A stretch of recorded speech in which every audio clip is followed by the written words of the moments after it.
Hello student, आज हम लोग जो है कंटिन्यू करने जा रहे हैं variation of ionisation potential along periods यानी कि लेफ्ट टू राइट। जब हम लोग मूव करते हैं left to right periodic table में तो आयोनेशन पोटेंशियल में क्या चेंजेस आते हैं या क्या वेरिएशन देखने को मिलता है। ठीक है, तो लास्ट टर्म में हमने डिस्कस किया था variation of ionisation potential along groups यानी कि हम अप टू डाउन जाते हैं। तो मैंने बताया था कि जब हम along groups up to down जाते हैं तो आयोनेशन पोटेंशियल जो होता है वो डिक्रीज करता है। Moving along groups IP decreases मतलब ये हुआ कि वहां पर इलेक्ट्रॉन को बाहर निकालने के लिए आपको एनर्जी की जो रिक्वायरमेंट होगी वो क्या होगी, वो कम होगी। आपको कम फोर्स लगाना पड़ेगा ग्रुप्स के अलोंग इलेक्ट्रॉन को बाहर निकालने के लिए। ठीक है, अप टू डाउन। यहां पर हम जो बात करेंगे, हम बात करेंगे अलोंग पीरियड्स। तो अलोंग पीरियड्स जब हम मूव करते हैं तो आईपी क्या होता है, वो इंक्रीज करता है। ध्यान देना, ionization potential increases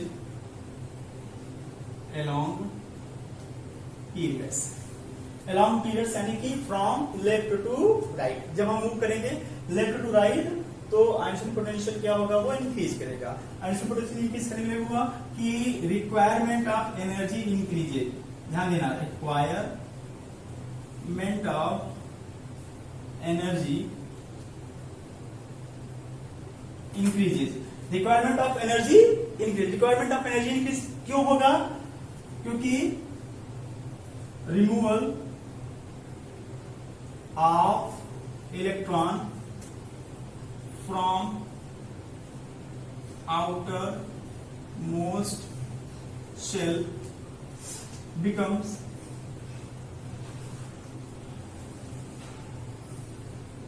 difficult.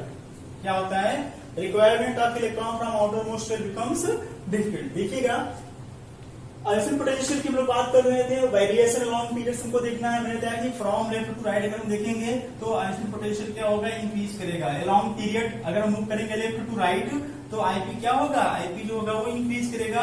IP increase करने लगे हुआ कि requirement of energy increases. Requirement of energy किस लिए, इलेक्ट्रॉन को आउटर मोस्ट शेल से बाहर निकालने के लिए जो एनर्जी का रिक्वायरमेंट है, लास्ट शेल से इलेक्ट्रॉन को बाहर निकालने के लिए जो एनर्जी की रिक्वायरमेंट है वो इंक्रीज करेगा। अब रिक्वायरमेंट ऑफ एनर्जी इंक्रीज क्यों करेगा, क्योंकि removal of electron from outermost shell becomes difficult. Last वाले शेल से इलेक्ट्रॉन को बाहर निकालने के लिए आपको एनर्जी रिक्वायरमेंट इसलिए ज्यादा पड़ेगा क्योंकि इलेक्ट्रॉन का निकलना डिफिकल्ट हो जाएगा। ध्यान दीजिएगा, ये पॉइंट आपको नोट करना है, 1 2 3। ठीक है, ionization potential increases, requirement of energy increases, removal of electron from outermost shell becomes difficult. अब ध्यान देना, यहाँ पे होता क्या है,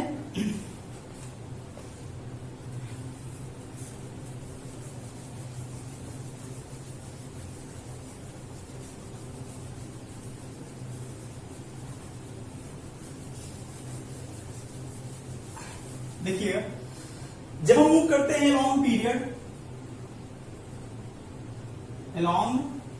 पीरियड मूव करते हैं तो होता क्या है, लॉन्ग पीरियड मूव करने पे क्या होता है, atomic size decreases. Atomic size decrease करता है।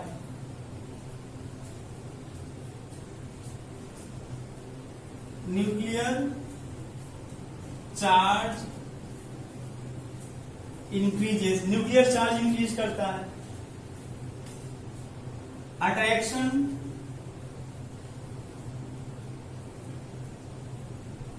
बिटवीन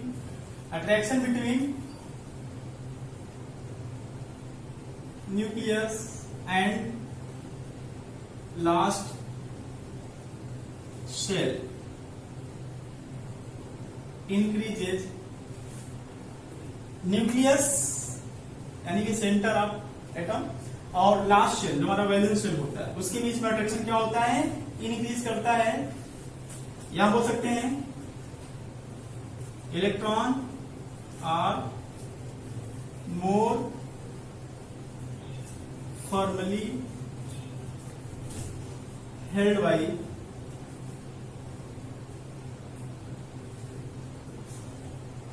न्यूक्लियस या एटम। ठीक है ना। Electron are more formally held by nucleus atom.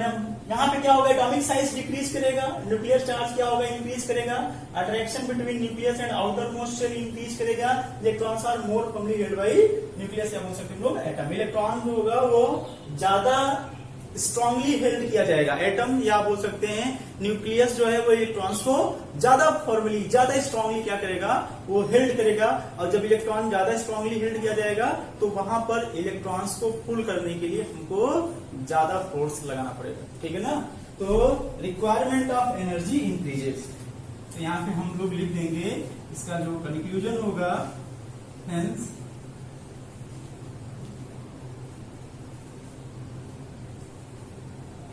requirement of energy to removal electron from last shell increases. Requirement of energy to removal electron from last shell increase. अगर ये increase करेगा तो IP भी increase करेगा, ionization potential भी क्या होगा, वो भी इंक्रीज करेगा। अगर आपका जो है क्या इंक्रीज करेगा, रिक्वायरमेंट ऑफ एनर्जी इंक्रीज करेगा, ठीक है। तो ये आपके पॉइंट्स है। पहला पॉइंट मैंने बताया एटॉमिक साइज डिक्रीज करता है, दूसरा मैंने बताया न्यूक्लियर चार्ज इंक्रीज करेगा, फिर मैंने बताया attraction between nucleus and outermost shell increases, फिर मैंने बताया electrons are more firmly held by atom, nucleus of the atom, ठीक है। न्यूक्लियस ऑफ द एटम ज्यादा सही रहेगा यहाँ पर, न्यूक्लियस ऑफ द एटम, ठीक है, अट्रैक्शन बढ़ेगा। और requirement of energy is requirement of energy to removal होगा यहाँ पे, to removal electron from last shell increases. तो ये आपके कुछ पॉइंट्स थे जिनकी वजह से हमारा आयोनाइजेशन पोटेंशियल जो होता है वो क्या होता है, लॉन्ग पीरियड इंक्रीज करता है, सॉरी हाँ इंक्रीज करता है, ठीक है। तो ये चीज हो गया आपका।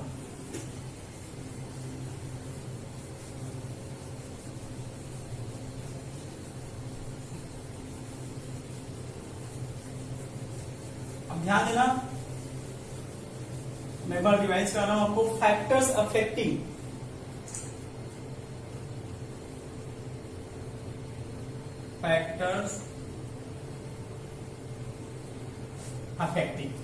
एक तो आपका क्या था, एटॉमिक साइज, ठीक है ना। एटॉमिक साइज अगर इंक्रीज करता है, एटॉमिक साइज क्या होगा, इंक्रीज करेगा, तो अट्रैक्शन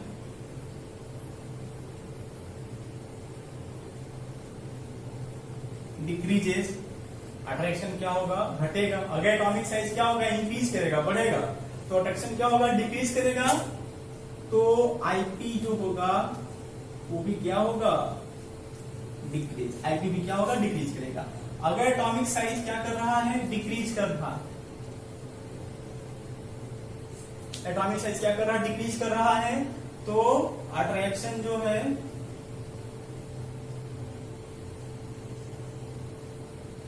इंक्रीजेस, अट्रैक्शन क्या होगा, इंक्रीज करेगा। और अट्रैक्शन अगर इंक्रीज करेगा तो इलेक्ट्रॉन को निकालने के लिए आपको ज्यादा फोर्स लगाना पड़ेगा, रिक्वायरमेंट ऑफ एनर्जी बढ़ जाएगी। रिक्वायरमेंट ऑफ एनर्जी बढ़ जाएगी तो वहां पे आयोनाइजेशन पोटेंशियल भी क्या होगा, इंक्रीज करेगा। ध्यान देना। अब मैंने बताया अलोंग ग्रुप, यानी कि up to down, along group अगर हम जाएंगे अप टू डाउन तो एटॉमिक साइज क्या होगा, अलोंग ग्रुप जाएंगे तो एटॉमिक साइज क्या होगा, इंक्रीज करेगा। एटॉमिक साइज इंक्रीज करेगा तो अट्रैक्शन क्या होगा, डिक्रीज करेगा। जब अट्रैक्शन डिक्रीज करेगा तो आईपी क्या होगा, आईपी जो है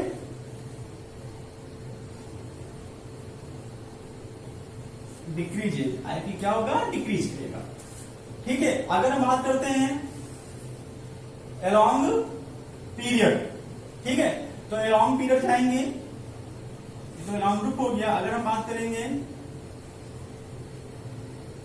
अलोंग पीरियड, तो अलोंग पीरियड जाने पे क्या होगा, atomic size decreases, atomic size decrease करेगा, अट्रैक्शन इंक्रीजेज, अट्रैक्शन क्या होगा, न्यूक्लियस एंड आउटरमोस्ट शेल में वो बढ़ेगा, और रिजल्ट जो हमारा होगा आईपी क्या होगा, आईपी भी इंक्रीज करेगा। ठीक है, ये पॉइंट हमारे हो गए। तो पहला हमारा फैक्टर था एटॉमिक साइज, इस पे मैंने आपको बता दिया। अगर इंक्रीज करेगा तो अट्रैक्शन डिक्रीज करेगा, अट्रैक्शन डिक्रीज करेगा तो आईपी डिक्रीज करेगा। ये कब होगा, जब हम जाएंगे अलोंग ग्रुप। फिर मैंने बताया एटॉमिक साइज अगर डिक्रीज करेगा, कब डिक्रीज करेगा, जब हम जाएंगे अलोंग पीरियड। अलोंग पीरियड पे एटॉमिक साइज क्या करेगा, डिक्रीज करेगा। अगर आपका एटॉमिक साइज डिक्रीज करेगा तो क्या होगा, अट्रैक्शन जो होगा वो बढ़ेगा, अट्रैक्शन इंक्रीज करेगा, अट्रैक्शन इंक्रीज करेगा तो आईपी क्या होगा, वो इंक्रीज करेगा। ठीक है, अब अगला हमारा था न्यूक्लियर चार्ज।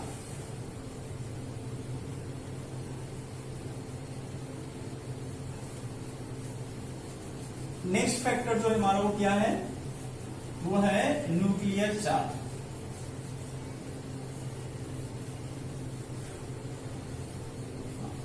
फैक्टर्स अफेक्टिंग में नेक्स्ट फैक्टर हमारा क्या है, न्यूक्लियर चार्ज। न्यूक्लियर चार्ज क्या होता है, मैंने बताया था positive charge inside the nucleus. ठीक है ना, पॉजिटिव चार्ज इनसाइड न्यूक्लियस हम बोल सकते हैं प्रोटॉन इनसाइड द न्यूक्लियस, ये हमारा इक्वल होता है टोटल नंबर ऑफ इलेक्ट्रॉन, या बोल सकते हैं एटॉमिक नंबर के। ठीक है, तो ये न्यूक्लियर चार्ज जो होता है, ध्यान देना, न्यूक्लियर चार्ज जो है अगर आप जाओगे अलोंग पीरियड तो भी इंक्रीज करता है। क्यों इंक्रीज करेगा, क्योंकि एटॉमिक नंबर बढ़ता है। क्यों, क्योंकि एटॉमिक, बिकॉज एटॉमिक नंबर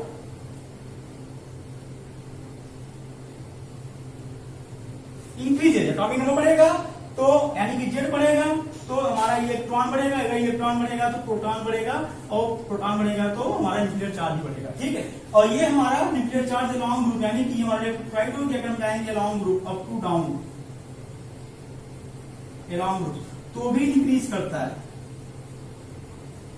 तो भी इंक्रीज करता है। होता क्या है कि यहां पे अलोंग ग्रुप हमारा ये डोमिनेट नहीं कर पाता, does not dominate, does not dominate over number of shells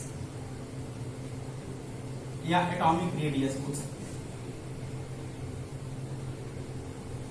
और यहां पे क्या होता है, लॉन्ग पीरियड, लॉन्ग पीरियड में हमारा ये इंक्रीज करता है, एटॉमिक साइज डिक्रीज करता है, तो लॉन्ग पीरियड आने पे क्या होगा, ये आईपी इंक्रीज करेगा।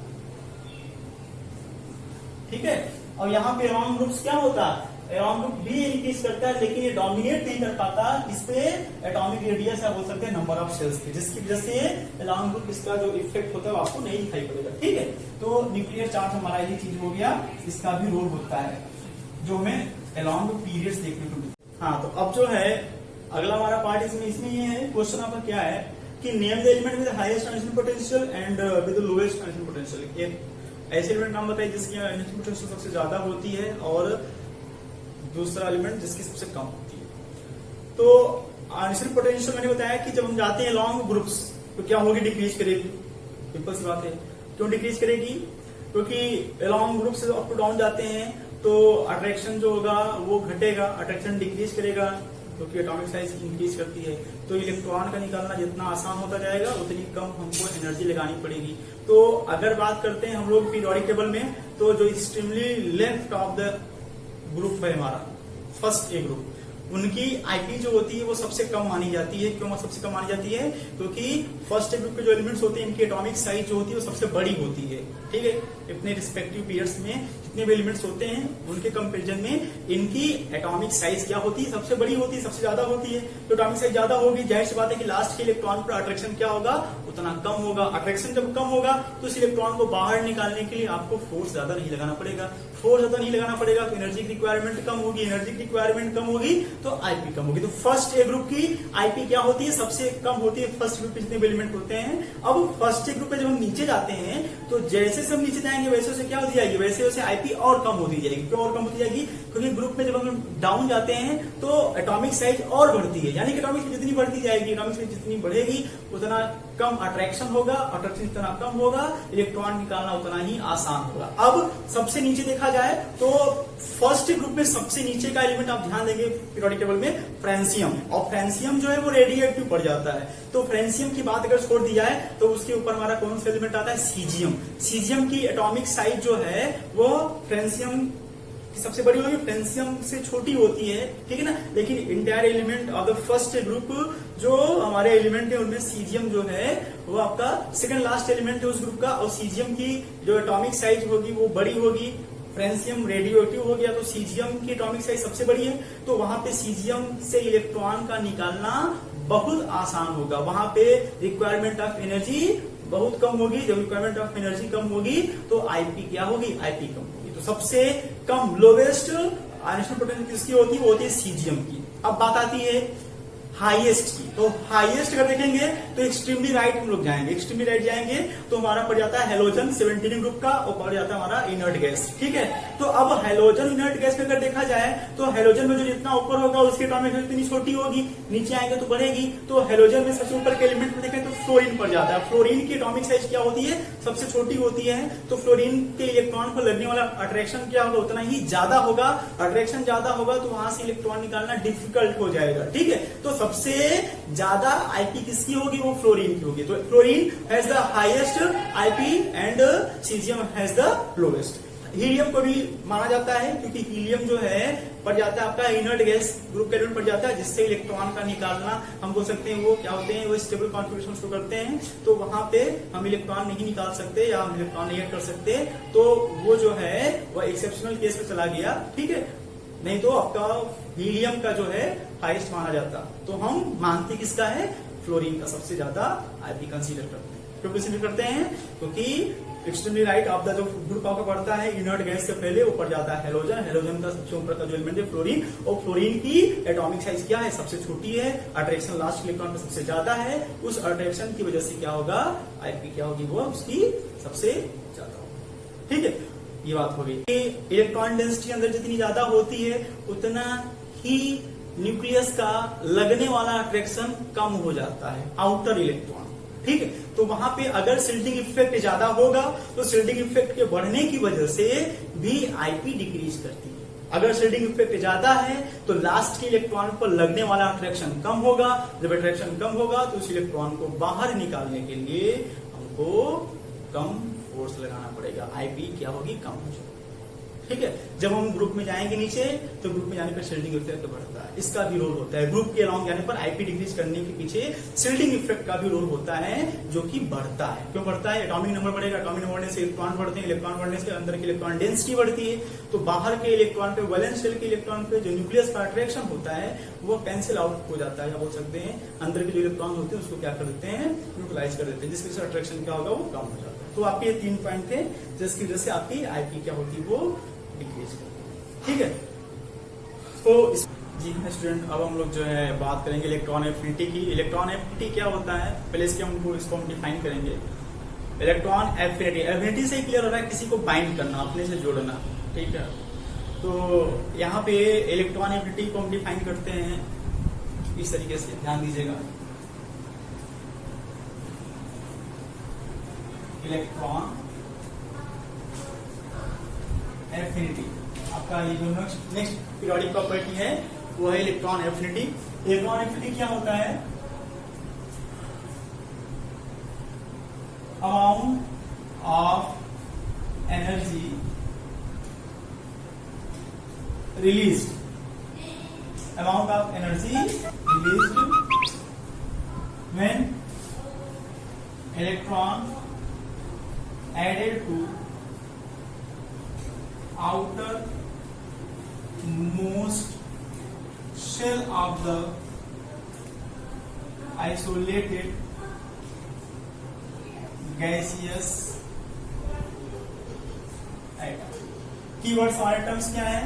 Amount of energy released when electron added to outermost shell of isolated gaseous atom. जब हमने डिफाइन किया था आयोनाइजेशन एनर्जी को, तो मैंने बताया था amount of energy required, amount of energy required, यहां पे हम लिखेंगे अमाउंट ऑफ एनर्जी रिलीज, ध्यान देना। तो अमाउंट ऑफ एनर्जी रिलीज मैंने electron added to the outermost shell of the isolated gaseous atom, जब किसी एटम के आउटर मोस्ट शेल में हम इलेक्ट्रॉन को ऐड करते हैं, तो उस इलेक्ट्रॉन के ऐड करने से, ठीक है ना, जो एनर्जी उसमें जो रिलीज होती है उसको क्या बोलते हैं, इलेक्ट्रॉन एफिनिटी, ठीक है। और इलेक्ट्रॉन एफिनिटी जो है, ये जो हमारे नॉन मेटल्स होते हैं, क्लोरीन हो गया, ठीक है, क्लोरीन हो गया, 16 ग्रुप के एलिमेंट हो गए, 17 ग्रुप के एलिमेंट हो गए, ठीक है। इनमें क्या होता है, ये इलेक्ट्रॉन को एक्सेप्ट करके क्या बनाते हैं, ये बनाते हैं anions, negatively charge ion form करते हैं, ठीक है। जैसे Cl plus 1 electron gives Cl minus, ठीक है। तो ये क्या है, क्लोरीन ने इलेक्ट्रॉन को गेन किया और क्या फॉर्म किया, Cl माइनस फॉर्म किया।